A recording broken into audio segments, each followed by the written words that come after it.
Greetings and welcome to this episode of the Conscious Business Coffee Break, where we take a few moments to explore what's happening in the conscious business movement, expand awareness, and encourage your efforts in conscious business.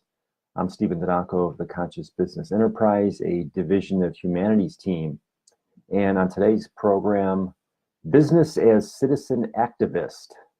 And this is based on Principle 7 of the Conscious Business Declaration, which states, when aligned with oneness, business is the most powerful engine on earth for creating prosperity and flourishing for all. So I'd like you to use the power of your imagination for a moment and then go back in time a couple of generations in the United States and imagine you run a water fountain manufacturing company. And your company serves markets nationwide, both in the northern United States and the southern United States. And you even want to expand your business worldwide. So your team is pitching a marketing strategy to you. So which of these themes do you choose? The first one is, we make water fountains for the superior white race. Or number two, we make water fountains to satisfy the thirst of everybody. So that actually sounds absurd in today's world, but in the United States, a couple of generations ago, that's what was happening. The separate but equal law that basically stated that white people had one set of resources available, and black people had the same set of resources available as long as they were equal. And most of the time that wasn't true. It was usually an inferior version. And water fountains are kind of the classic example of that. If you go online and you look up separate but equal and you look up pictures, you'll see things like water fountains or food counters at diners where you have signs that say white and then colored, and supposedly it's separate but equal. But if you're a water fountain manufacturing company, your long-term strategy, do you make water fountains for the white race, or do you want to make water fountains to satisfy the thirst of everybody? So even if morality is not among business's values, business senses the expansion of human consciousness. And the way that it does this is by sensing consumer sentiment. And I bring up that example of the water fountain manufacturing company in response to a couple of recent things that have happened in the business world around business being activist.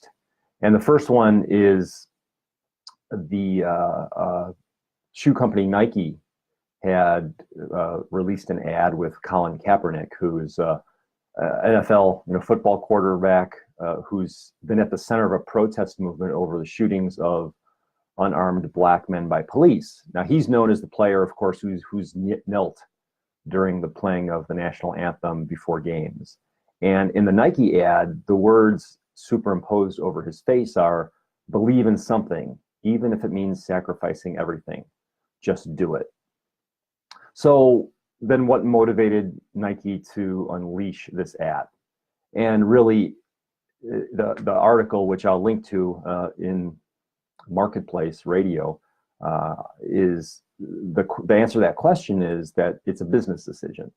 That Terrence Moore, who's a sports columnist and commentator, said Nike made a calculation that its ad would be good for business. He goes, when you're talking about an entity like Nike, everything that they do is going to have financial profit and money at the forefront. And then it's going to be everything else following that, according to Terrence Moore. A retail analyst, Jessica Ramirez, said that the Just Do It ad with Colin Kaepernick is designed to appeal to young people. She said most consumers that are millennials or Generation Z, when you're trying to target them right now, anything that will attract them is, who do you stand behind?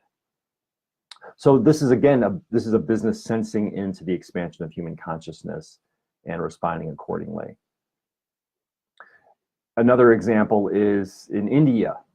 India's Supreme Court had struck down one of the world's oldest laws criminalizing consensual gay sex. And this just happened yesterday on September 6th. The law dates back to 1861, and the Chief Justice of India's Supreme Court called the law, quote, irrational, indefensible, and manifestly arbitrary. And there have been decades of activism to overturn this law, just as with any kind of law like this, the separate but equal law in the United States, there have been activism over years to overturn these things.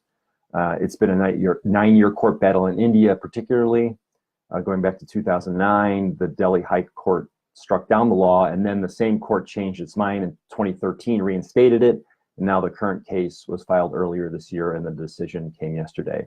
So in advocating for the change of this law, there were many plaintiffs, of course, including Bollywood film stars and business leaders who advocated for the change. And even leading up to the ruling, India's Surrey Hospitality Group was one of the first Indian businesses to offer health care and benefits to same-sex partners of its hotel employees. And then other Indian businesses, including Godrej Industries, followed suit. And a quote from that article, which I'll also link to in the video, is that it just makes business sense. The power of the quote-unquote pink economy is too huge now across the world to ignore. In a country like India, with 1.3 billion people, we've got the maximum of everything, including gay people. It's just simple math. And therefore, it's simple business.